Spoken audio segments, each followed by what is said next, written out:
नमस्कार, मैं हूँ कौशलेंद्र उपाध्याय और आप देख रहे हैं द न्यूज़ लॉन्चर। आज़ाद समाज पार्टी के राष्ट्रीय अध्यक्ष और अन अभी नए सांसद बने हैं चंद्रशेखर आज़ाद रावण। कहीं उनका कार्यक्रम था तो उनकी फ्लाइट छूट गई तो अयोध्या पहुँचे थे। अयोध्या जब पहुँचे हैं उन्होंने तो पूरी राजनीतिक जो स्थिति है और वहीं पुलिस विभाग पे, अग्निवीर पर, सभी राजनीतिक दलों पर उन्होंने बड़ा हमला बोला, जिसमें उन्होंने कहा कि धर्म को अगर राजनीति में लाएँगे, तो एक बहुत बड़ा नुकसान होगा और इससे लोगों के जो आस्था है, वो आहत होती है।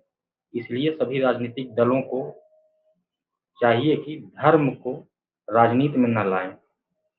अयोध्या पहुँचकर उन्होंने जब उनसे मीडिया ने सवाल पूछा कि अयोध्या सीट भारतीय जनता पार्टी हार गई है, यहाँ समाजवादी पार्टी जीती है, तो उन्होंने कहा कि जो भी दल राजनीति में धर्म को लाएगा, तो अयोध्या ने एक सीख दी कि देख लीजिए। तो इन सब चीज़ों को बात करते हुए अपने पार्टी के भविष्य को लेकर उन्होंने जो है तमाम चीज़ें कहीं, जिसमें क्योंकि नगीना लोकसभा क्षेत्र से 2024 का इलेक्शन वो जीते हैं और अकेले अपने दम पे, अपनी पार्टी के सिंबल पे उन्होंने चुनाव लड़ा और लोगों ने भरपूर उनका साथ दिया। उसके बाद जब आप उनके जो फैन फॉलोइंग देखेंगे, तो अच्छी खासी है। युवाओं में और उनकी जो बिरादरी, उनकी जो जाति जो है, उसमें जब देखेंगे तो बहुत अच्छी फॉलोइंग है, उनको लोग फॉलो करते हैं। युवा वर्ग खास करके उनको फॉलो करता है, उनकी स्पीच को और उनकी बॉडी लैंग्वेज के तमाम जो है क्योंकि कई मुद्दों पे सरकार से भिड़े हुए हैं, शासन प्रशासन से भिड़े हुए हैं। लेकिन आज उनके जो रुख थे, यूपी पुलिस को लेके बहुत ही नरम थे। उन्होंने यूपी पुलिस को बेचारा शब्द से नवाजा, जिसमें उन्होंने कहा कि यूपी पुलिस के लिए अच्छे दिन की उनकी एक कामना करता हूँ कि सरकार उनके लिए कुछ सोचे। उन्होंने कहा कि लोकसभा चुनाव में जब मैं प्रचार कर रहा था, मैंने देखा कि हम लोग मंच पे बैठते थे और जनता को जब जनता के बीच में जनसभा करते थे, तो हम लोगों को मंच पे तो कूलर, तमाम एसी, इन सब व्यवस्था की जाती थी।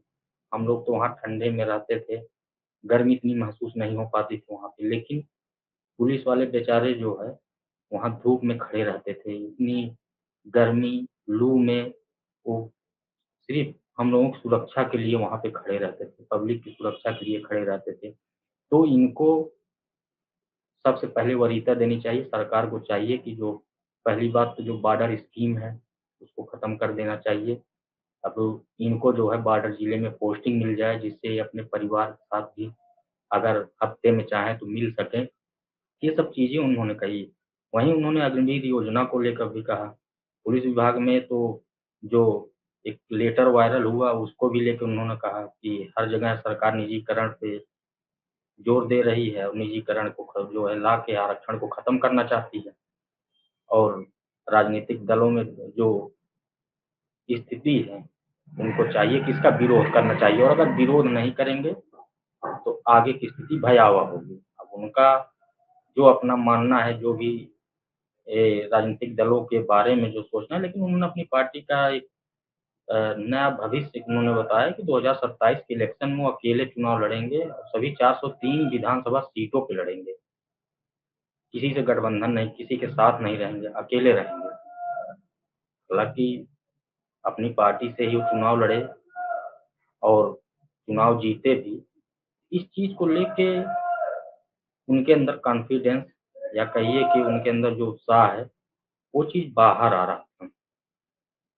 केंद्र सरकार को भी लेके उन्होंने कहा कि अभी जो सरकार बनी है, ये जो है अभी स्थिति इसकी अच्छी नहीं है, लंगड़ी सरकार, उन्होंने कहा कि ये लंगड़ी सरकार है। और यूपी सरकार को लेके कहा कि जो जैसा काम किया था वैसा रिजल्ट आया है। पर जनता इस बार चुनाव लड़ी है और जनता ने वो सबक सिखा दिया है। इनको एक न नज़ारा पेश कर दिया है कि अगर काम नहीं करेंगे, तो जनता क्या करेगी, ये सबके सामने है। इस रिज़ल्ट को लेके क्योंकि बीजेपी में जो स्थिति है, उसको लेके भी उन्होंने कहा कि भारतीय जनता पार्टी के आपस में इस समय सिर-फुटौवल वाली स्थिति हो गई है और सभी राजनीतिक दल जो विपक्ष पार्टियाँ हैं, उनको हम चाहते हैं कि जो नीट का एग्ज़ाम हुआ है, नीट एग्ज़ाम में जो बवाल छात्र कर रहे हैं, जो छात्र चाह रहे हैं, जो माँग कर रहे हैं, हम चाहेंगे कि सभी लोग इकट्ठा हों और दिल्ली में इसका प्रदर्शन करें। क्योंकि उन्होंने कहा कि हम खुद इस मसले पे चर्चा कर रहे हैं, बात कर रहे हैं, अपने लोगों से बात कर रहे हैं, दिल्ली में हम लोग इसके लिए धरना प्रदर्शन करेंगे, छात्रों के साथ जो अन्याय हो रहा है, वो होने नहीं देंगे। और चाहे जो भी परीक्षा नीट ही नहीं, उन्होंने कहा कि जो भी परीक्षाएँ होंगी, अगर पेपर लीक और या गड़बड़ी, धाँधली जिस भी परीक्षा में होगी, हम उसका विरोध करेंगे, ऐसा नहीं होने देंगे। अपनी लोकसभा क्षेत्र को लेके भी उन्होंने कहा कि नगीना की जनता ने मुझे चुना है, नगीना के विकास के लिए मैं बात करूँगा। तो चंद्रशेखर रावण के अंदर जो इस समय बदलाव राजनीतिक जैसे लगता है मुझे नेता के तौर पे जब से चुनाव जीते हैं, जो उनकी बयानबाज़ी जो है, उनकी हालाँकि फैन फॉलोइंग अच्छी है। लोग उनको लाइक करते हैं, युवा पीढ़ी ख़ासकर उनको देखती है, सुनती है, समझती है और लेकिन इस समय जो उनके बयान थे, चाहे वो अयोध्या के लेके हों, चाहे उत्तर प्रदेश की राजनीति को लेके हों या केंद्र सरकार की बात हो या भारतीय जनता पार्टी हो, सपा हो, कांग्रेस, उन्होंने सबको जो है आड़े हाथों ले लिया। एक ही बार में उन्होंने वहाँ पे लिया। उन्होंने कहा कि क्योंकि मैं कहीं जा रहा था, मेरी फ्लाइट छूट गई, इसलिए मेरी लखनऊ में मीटिंग, मैं अयोध्या से सीधा लखनऊ जाऊँगा और अयोध्या के वासियों को बधाई दी कि उन्होंने वो काम करके दिखा दिया कि जो अयोध्या वासी जो चाहते थे, वो रिज़ल्ट मिला है। और ये सबक है उन राजनीतिक पार्टियों के लिए जो राजनीति में धर्म को लाते हैं और धर्म के आड़ में अपनी राजनीतिक रोटियाँ सेंकते हैं, उसमें बेगुनाह फँसते हैं बेचारे सब और अ, ये तो अपनी सत्ता के लिए कुछ भी कर दें। तो कहने का सीधा साफ संदेश था कि उन्होंने जो बात कही वो सीधा भारतीय जनता पार्टी पे कही क्योंकि अयोध्या में जो हार हुई है, वो भारतीय जनता पार्टी की हार हुई। समाजवादी पार्टी का अवधेश अवधेश प्रसाद ने चुनाव जीता है। मिल्कीपुर से विधायक भी हैं, हालाँकि उन्होंने इस विधायक पद से इस्तीफ़ा दे दिया अब क्योंकि सांसद बन गए तो वो लोकसभा सांसद के रूप में वो संसद में बैठेंगे। तो ये सब चीज़ें उन्होंने कही। चंद्रशेखर रावण ने जो एक बात ये कही कि 2027 के इलेक्शन को लेके कि हम अकेले चुनाव लड़ेंगे और सभी 403 विधानसभा सीटों पे 2027 का जो उत्तर प्रदेश में इलेक्शन होगा, उसको लेके उन्होंने बड़ा बयान दिया। अब उनके इस बयान से तो चाहे वो सत्ता पक्ष हो, चाहे विपक्ष हो, मैं सभी राजनीतिक पार्टियों की बात कर रहा हूँ। भाजपा हो, कांग्रेस हो, समाजवादी पार्टी हो, बहुजन समाज पार्टी हो, आम आदमी पार्टी हो, जो सभी उत्तर प्रदेश में अपना भविष्य देख रही हैं 2027 को लेके। वर्तमान में तो बीजेपी की सरकार है ही, तो लेकिन सभी को अपने भविष्य को लेके चिंता जो हो रही है, उन्होंने जब ये बयान दिया तो सभी राजनीतिक गलियारों में चर्चा होने लगी कि अगर चंद्रशेखर रावण अपनी पार्टी 403 विधानसभा सीटों पर अपनी पार्टी की तरफ से प्रत्याशी उतारेंगे, लगभग उनके हर विधानसभा क्षेत्रों में कुछ न कुछ युवा, कुछ न कुछ उनके लोग हैं। उन्होंने जब अपनी फैन फॉलोइंग की एक बार जब उन्होंने बात की थी, तो उन्होंने कहा कि पूरे देश में हमारे फैन फॉलोइंग हैं।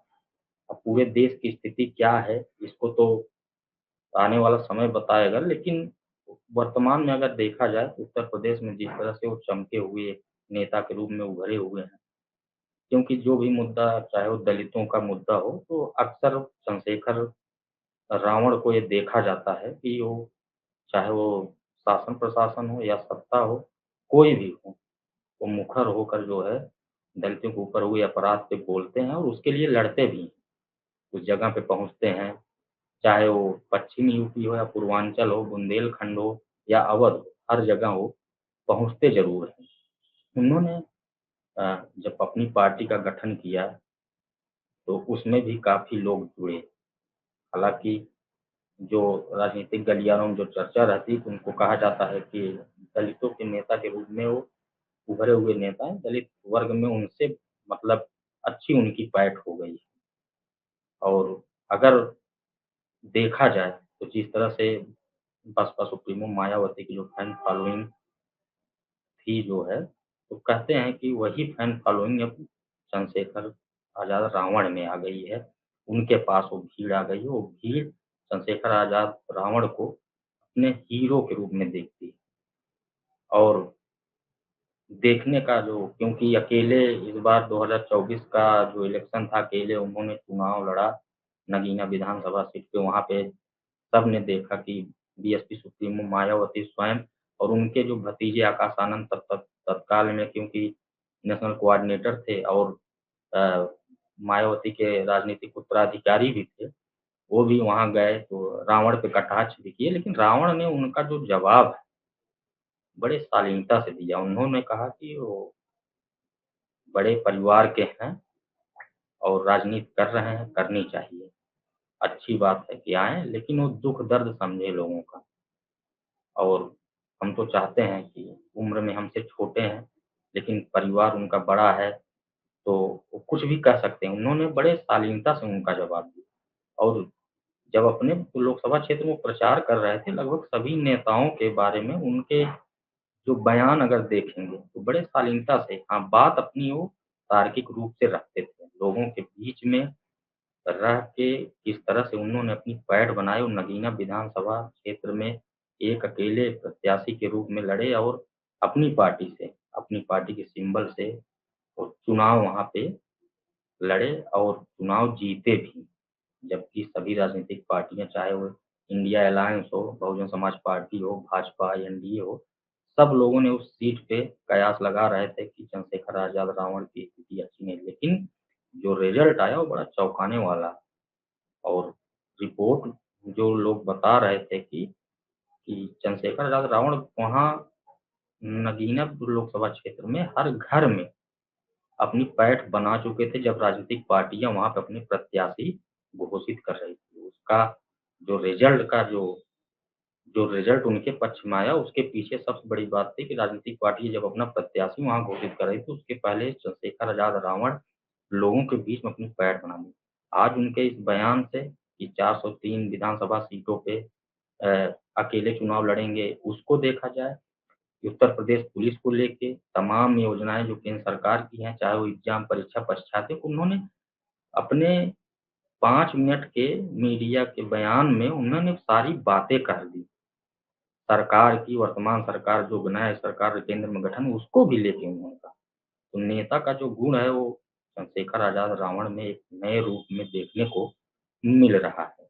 आगे उनकी क्या रणनीति होगी उस पे क्या वो अमल करते हैं, तो उनकी पार्टी है, फिर वो आगे गठबंधन में आएँगे या नहीं आएँ, किसके साथ गठबंधन करेंगे, ये तो अभी भविष्य के गर्त में है। लेकिन वर्तमान में एक मझे नेता के रूप में उन्होंने सभी पार्टियों को राजनीतिक सीख भी दी और आड़े हाथों लिया भी।